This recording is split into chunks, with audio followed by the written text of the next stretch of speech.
Hello and welcome to Odds on Serie A Matchday 7. What Juventus we have this season. Resilience, the old Juventus also in the Champions League, winning with 10 men. And we spoke about 𝗵𝗲𝗿𝗀 in our last show. Leo, 4 goals in 2 games. Exactly, Edu. Yes. Hello, good to see you again. Yes, 4 goals in the last 2 games for him, scoring twice against Genoa, scoring last night twice as well in Germany against Leipzig in Champions League. We have a Serie A with a record, Edu. So far, 6 different leaders in 6 match days.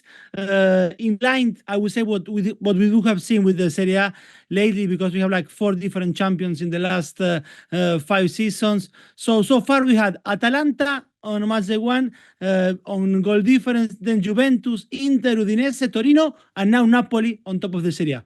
Antonio Conte also paying off. Let's analyze what we have in this match day before the international break. After the Champions League, we will talk about everything in this show. Remember, of course, leave your comments, subscribe. Let's go on now with the show.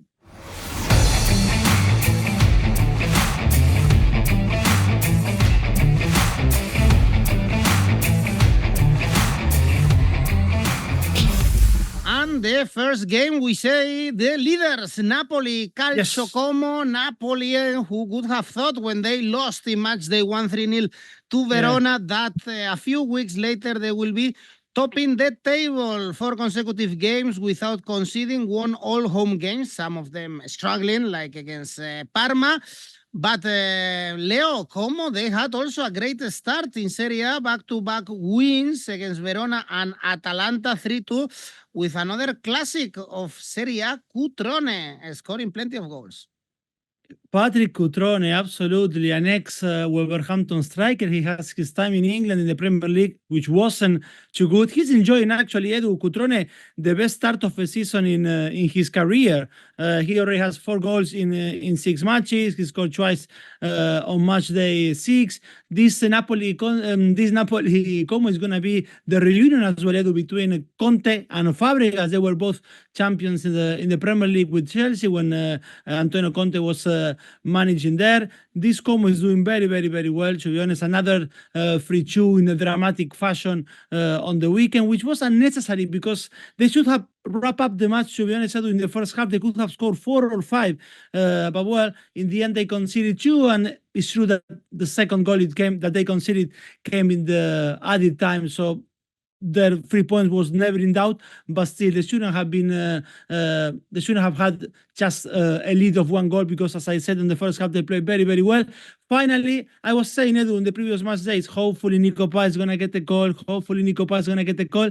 He was called up yesterday by Scaloni. He's gonna be against Bolivia and Venezuela in the 𝐭𝐚𝐲 qualifier. So good for 𝐿𝐴. And for Napoli, Edu, I agree with you. To be honest, on match day 1, when they were like beaten 3-0, I thought, well, Antonio Conte is going to have a hell of a job here to turn the table on a team that was defending the title last season, but only managed a 10th place finish. And so far it's been amazing, with 4 wins and 1 draw away to Juventus in the last 5. I can see a special turnaround after the September international, 7 points since out of 9 for them. Also, they smashed Palermo in the Coppa Italia final against Monza on match day 6. A very rounded 2-0 with Politano and Kvaratskhelia scoring. But the most important, I believe, for him is what you said as well, Edu. 4 games without conceding for Napoli. Kvaratskhelia left the pitch a little bit annoyed or frustrated the other day, but to be honest, he's also enjoying a fine start of the season, as we were saying with 𝐋𝐿𝐴, when Kvaratskhelia has 3 goals and 2 assists so far. It's interesting to see Napoli that they have in 8 matches in all competitions already with Conte 11 different goal scorers. So that's quite impressive also from them. Napoli favorites here, Edu. The odds are not great on them to win, around 1.45, 1.47. So my route here is going to be on goals. Napoli scoring, 𝐭𝐿𝐴 scoring, goals over 2.5, odds of 1.73. Nice to see also 𝗀𝗵𝐿, for instance, scoring. And again, a very good start for Como. Apart from the wins, they had some good games without a win. So the project led by Cesc Fabregas is paying off. Also on Friday, we have Verona Venezia. Yep. Venezia lost to Roma 2-1, but competing at the Olimpico, they even took the lead. And their last home game was a win against Genoa, again playing away in Verona. They started the season pretty well, Leo. Now 3 consecutive defeats, and we have to say that they lost a lot of players again during the summer. Last season, they struggled a lot to keep the category, to stay in Serie A. So this should be a relegation six-pointer. I don't see Verona far away from the bottom 3. Yes, we'll see. I mean, they have another marginal defeat as well on the weekend, another 3-2 for them, Edu, after starting the season very good with that 3-0 against Napoli on Matchday 1. It's true that we can say, yeah, 3-2, maybe they play well. They lost the game at the end, but the game was done well before the end of the game, because they managed to score the second one as well. Like in the case of Como's match, well, in Verona, they scored in added time. So to be honest, I agree with you. They're gonna have troubles, I believe, by the end of the season. Verona and Venezia, both of them. That's why if we can regard this encounter as a 6-pointer. On the second half, I would say they played a little bit better. Verona, I was saying another marginal defeat, because they were coming from a 3-2 defeat as well against Torino. Before that, when they traveled to the capital, they lost 2-1 against Lazio. So it seems that when they lose so far, the margins are not that big, which might give you at least some hope for Verona, that maybe these struggles that we are seeing comes May, they're not going to have it there, but so far is what it is. Now comes Venezia, who after that damaging defeat, Edu, in San Siro, pulled themselves up to win in Genoa on Matchday 6. They did very well against Roma. I thought that the defeat was harsh, to be honest, on them, Edu, against Roma on Matchday 6, because they went to halftime winning thanks to a goal from 𝐵𝗵𝗀𝗀. Actually, 𝐵𝗵𝗀𝗀, he should have scored at least another one. Also in the second half, he had a 1v1 against 𝗲𝗲𝗏, the Roma goalkeeper, and he couldn't punish them. It would have been the 2-0, and we don't know what could have happened in the game. They were unlucky as well, because Brian Cristante's equalizer was coming from a shot that got deflected before going in. And after Roma scored the equalizer, I think we all knew that the second was going to come. But I'm seeing with Venezia, Edu, at least in these last 2 match days, signs of a team that is going to put a fight to avoid relegation. I'm not seeing here a Cremonese. 3 weeks ago, I would have thought that this could be a terrible game to watch. Now, I don't think that this should be entirely the case. I believe, yes, Verona, the favorites here. I will back them, but cautiously, to be honest. I will go for Verona Asian handicap minus 0.25, which means they win, you win. If they draw, you lose half of your stake. Verona Asian handicap minus 0.25, odds of 1.85.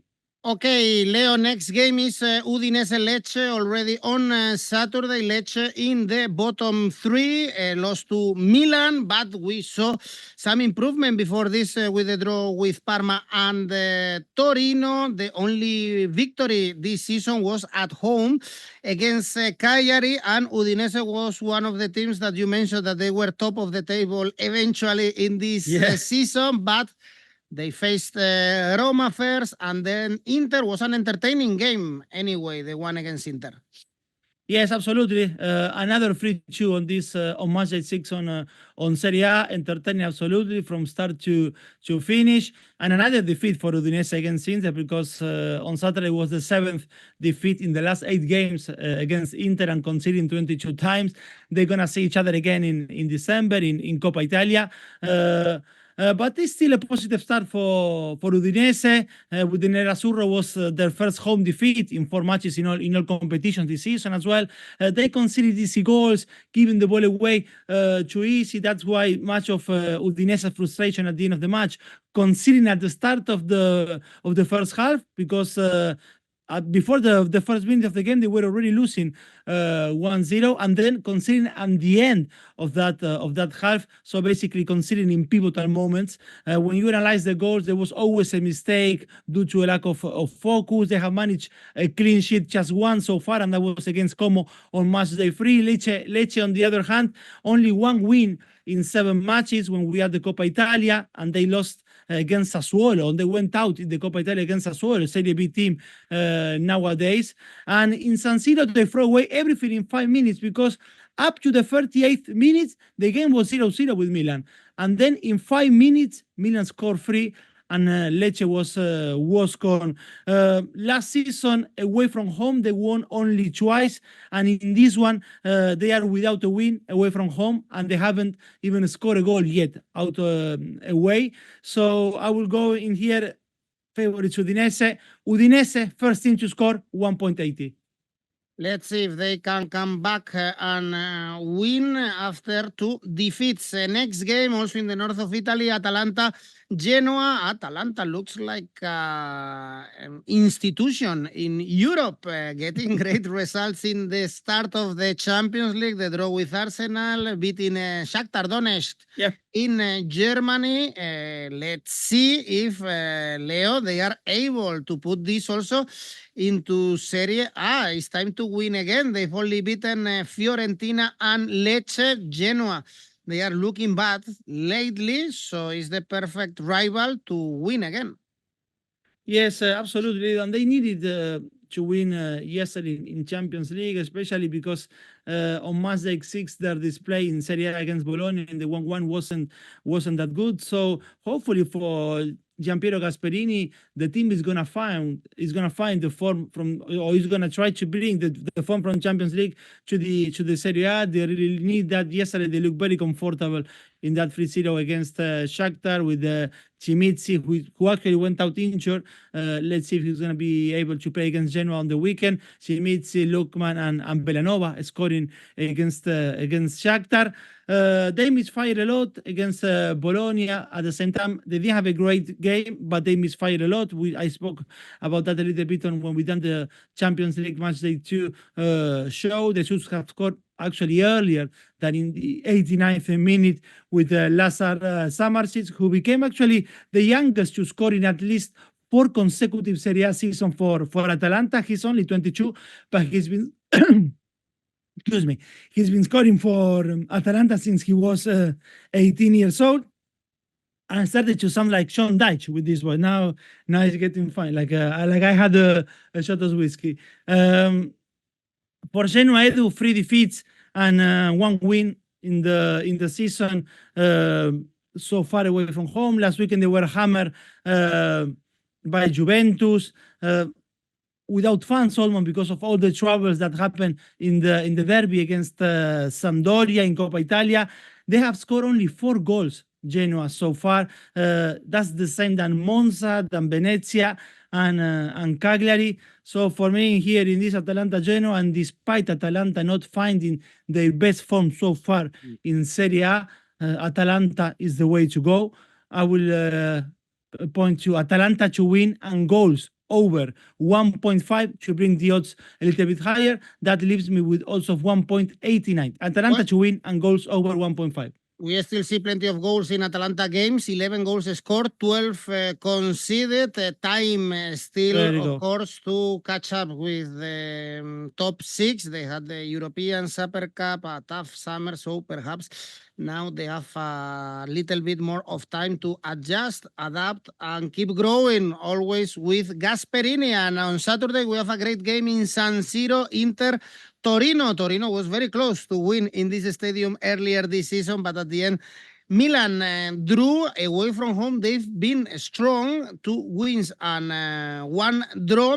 Lost to Lazio, Torino, but still doing a very good start of the season. And It's been a good week, Leo, for Inter Milan beating Red Star, an easy team in the Champions League. It's not that easy beating Udinese in Friuli, and good news for you, Lautaro Martinez scoring. Yes, and as was the case with 𝗀𝗏𝗿𝗀, we were talking about him and his troubles. He scored on Matchday 6 𝗀𝗏𝗏𝗏 and scored on Champions League, while Lautaro finally scored in a brace against Udinese, and also scoring in the Champions League against Red Star Belgrade, which was a very good way to bounce back twice with these two wins for Inter after losing the Derby de la Madonnina. On Tuesday was a game, and they continued the good form they show against Udine. No, I said Lautaro scoring, but also 𝐼𝐸𝐺𝐻 scored, Taremi scored from a penalty in the second half. The 𝑥-Porto striker was his first competitive goal for him so far with Inter.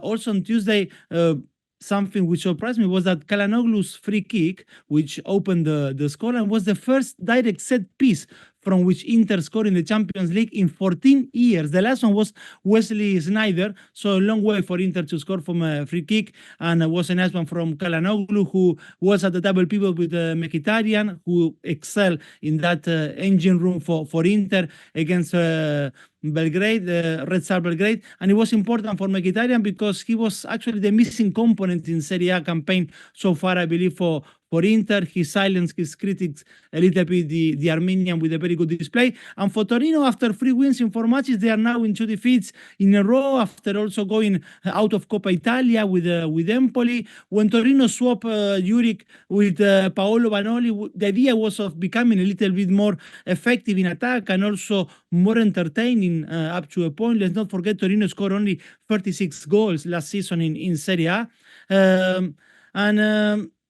Vanoli, while trying to make the team more entertaining, he also needs to make the team efficient at both ends of the pitch. With Verona on Matchday 5 and with Lazio last weekend, some of that defensive work that we've seen at the beginning of the season took a turn because they conceded many chances against Lazio. They allowed them to run in the counter. The question for Matchday 7 is which Inter are we going to see? Because so far they have been a little bit volatile in their performances. But for me, still favorites here. Asian handicap minus 1.5 for Inter. That's my pick, 1.98. Good game. This one, let's focus on the games on Sunday. Early kickoff, Cagliari. Juve, one of the big news in this start of the season. Impressive, I would say, from Thiago Motta. 0 goals conceded in Serie A, remember? And even more impressive, the win in Germany against Leipzig with 10 men. A beautiful last goal. Also, 𝗀𝗏𝗏𝗏𝗏 scoring a couple of great goals. So hats off for Thiago Motta. He's changing the team, and now they should have an easy game against Cagliari, even if Cagliari broke our ideas or tips. Beating Parma, it was a big surprise. Only 4 goals scored for Cagliari, 3 of them in this game. Exactly. Leo, it looks like the classic bet of Juve to win 2-0. Absolutely, and to be honest, well, I'm going to anticipate that. That's my pick here, is Juventus to win 2-0. Odds of 2.1. Those pointing maybe to a clean sheet. The odds are quite similar, hovering around 1.9 for Juve. But I will go for Juve to win 2-0, 2.1. The undefeated season continues for them. Last night was sensational for them against Leipzig. To be honest, because also everything started very in the wrong way for them. Let's not forget that they lost Bremer within the first 6 minutes due to injury. Nico Gonzalez, before the 15 minutes of the game, also needed to be subbed because he was injured as well. To replace him came Francisco 𝐿𝐴𝐵𝐻𝐿, who finished as a hero on the night in Germany. 𝐿𝐴𝐵𝐻𝐿, who scored on Matchday 6 his first goal of the season. Then they had to do it with 10 men because Michele Di Gregorio was harshly sent off in the second half. But in the end, this Juve's Thiago Motta's Juve looks to be a resilient team, and they are playing good football. And 𝗀𝗏𝗏𝗏 is now back scoring, we mentioned before, 4 goals in the last 2 games for him. even with Cagliari getting that surprising win against Parma away from home on Matchday 6, this should be another occasion for Juve to keep another clean sheet in Serie A. They haven't conceded yet. The only 3 goals they have conceded came in Champions League, but in Serie A, no one has scored yet against the Juventus. I cannot see Cagliari being the first one here. That's why, again, Juventus to win 2-0, 2.1.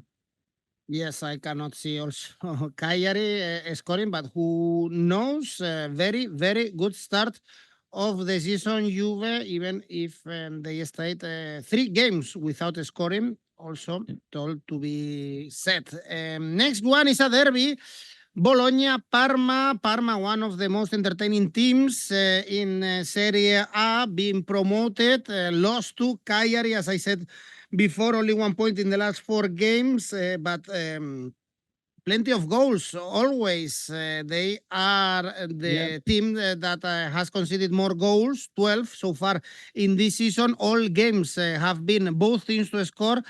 And let's see if Bologna, they are able to win again. Only 1 win this season. I guess their game in Anfield was kind of okay. You are allowed to lose at Anfield. They had some chances, goal disallowed. But they should do better in Serie A, Leo. Yes, and sometimes, to be honest, you can take more positive things from a defeat that when you draw and when you win, because I like much more the Bologna I've seen last night in Anfield against Liverpool than the one that drew 1-1 with Atalanta on Matchday 6, even though it's true that they were down to 10 men for almost the entirety of the second half. But yesterday, like against Shakhtar in Matchday 1 in Champions League, I saw a combative Bologna.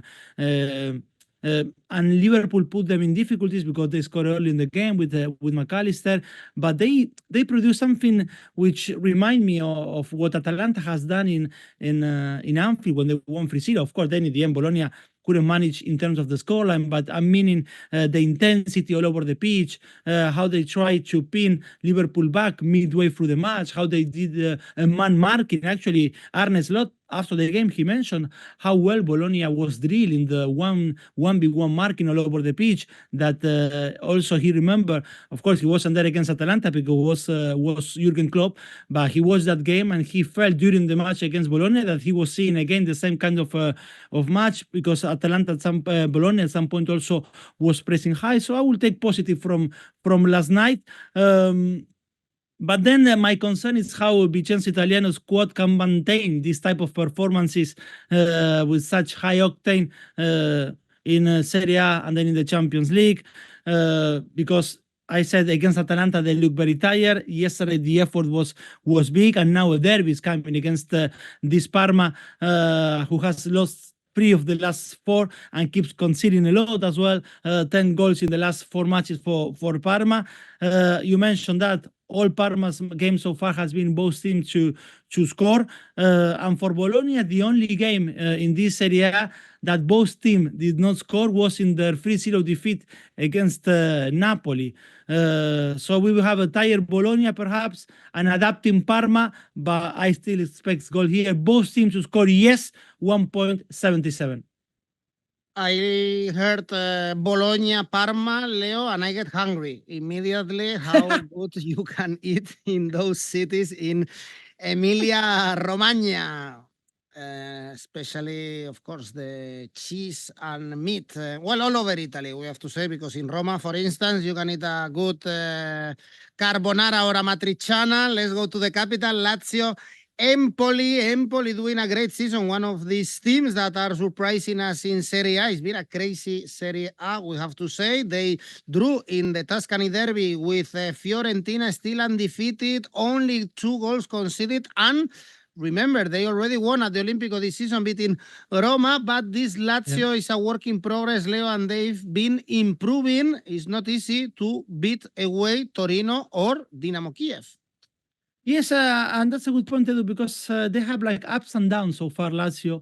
in these first few weeks of the season, or the first 2 months of the season.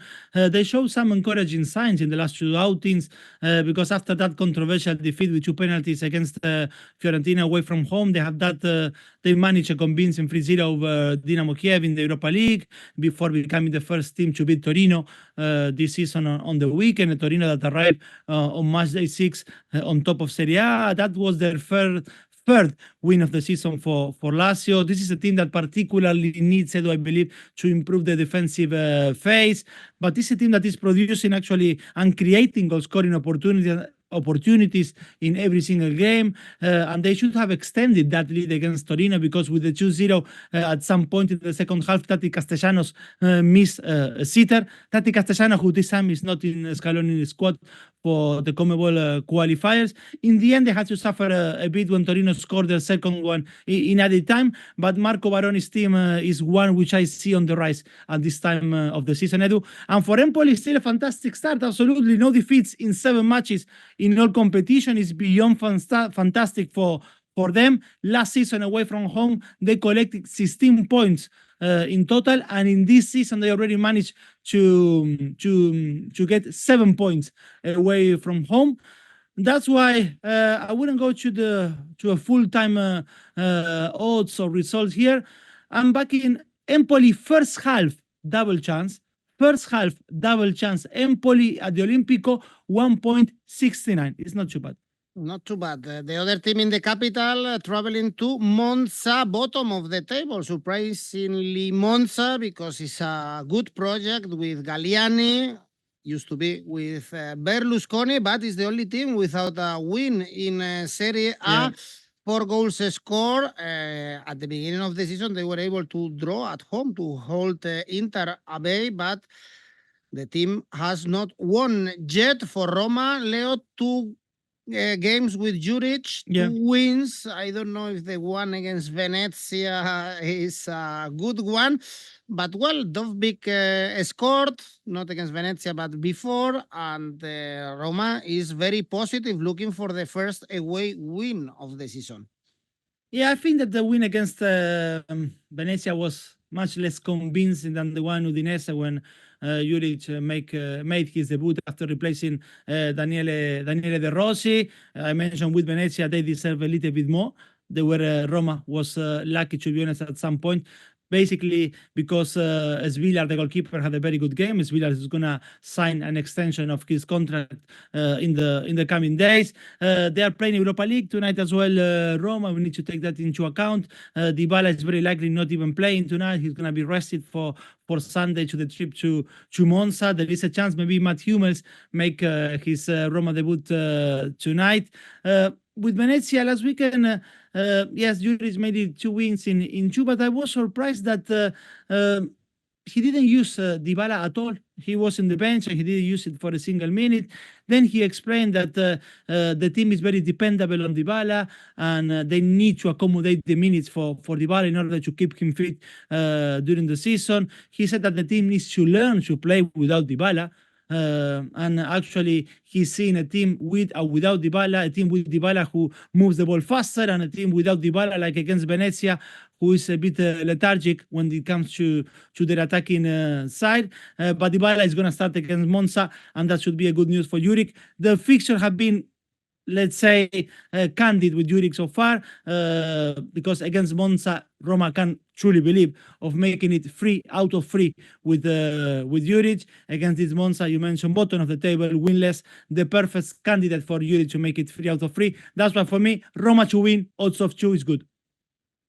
And the last game in the Artemio Franchi, Fiorentina, Milan. Milan having a bad European season.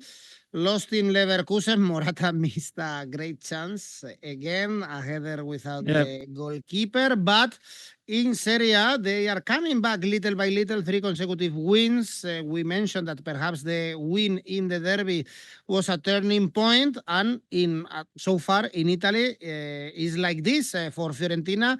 Not the greatest start of the season as well. Only 1 win. It was at home against Lazio, and as it happened also last season, they are drawing a lot. Perhaps, actually, if someone wants to take a risk, Leo, the draw could be a good option in this game. Yes, that could be an option. I can expect as well goals in this one, but the draw is something that I was looking, and why not? I wouldn't leave that out when I'm thinking about where to put the money in this Fiorentina Milan. This Milan again decided the encounter on Matchday 6 with lightning speed. I mentioned before. It's very similar to they have done against Venezia when after 30 minutes they were already winning 4-0, and against Lecce on Matchday 6, in 5 minutes they were already 3-0. Up to the 30th minute, 0-0. By the 43rd minute of the match, they were winning already 3-0. But then against Leverkusen, Edu, I saw two different Milans. One up to the 51st minute of the match when Leverkusen scored the opening and the winning goal of the game, and after that, because before the 1-0 was all about Leverkusen, and Milan actually did not even cross almost halfway line. It was a very poor display from them. But after that, it's true, and you mentioned Morata's chance to equalize, and they have many others, and they play. I would say that was a good second half for Milan, at least after Leverkusen score. I think they're having troubles or problems in that in the middle of the park. They've been playing 4-2-4 with Fofana and Reinders in that double pivot, but it's not working. I believe that they should drop maybe one attacking player and have a midfield of three to get a little bit more balance. And now comes the visit to Firenze. Fiorentina just one win this season. I thought that after the win against Lazio, which was again that the only win so far for them, that on Matchday 6 with Empoli we were going to see a better Fiorentina, but no, it ended with the regression. The word actually that could define the season until now is pure inconsistency for Fiorentina. The odds on Milan are good, 2.25, but inconsistency is also something that could be assigned to Milan. That's why I agree with you that the draw could be something to look at. But my pick here is going to be goals over 2.5, odds of 1.73. Again, Fiorentina really inconsistent. Last season, Milan won both games 2-1 in Florence at the Artemio Franchi. Leo, just before we finish the video, I want to remind our audience that they can participate in our tipster competitions. We have monthly, so it's the beginning of the season of the month, and they can participate. And as well, we've launched the Premier League. I know, Leo, you work and you are a big fan of the Premier League. Yes. So now you can post your tips and win some cash prize. And if you are a fan of American football, NFL, I still cannot understand the rules of this sport, but if you are a good one and a supporter of NFL, also you can participate in our NFL tipster competition. Leo, your safe bet? My safe bet is Inter to win 1.35. ACCA? Inter to win, Juventus to win, and Fiorentina Milan goals over 2.5. All this leaves me with an ACCA of 3.29.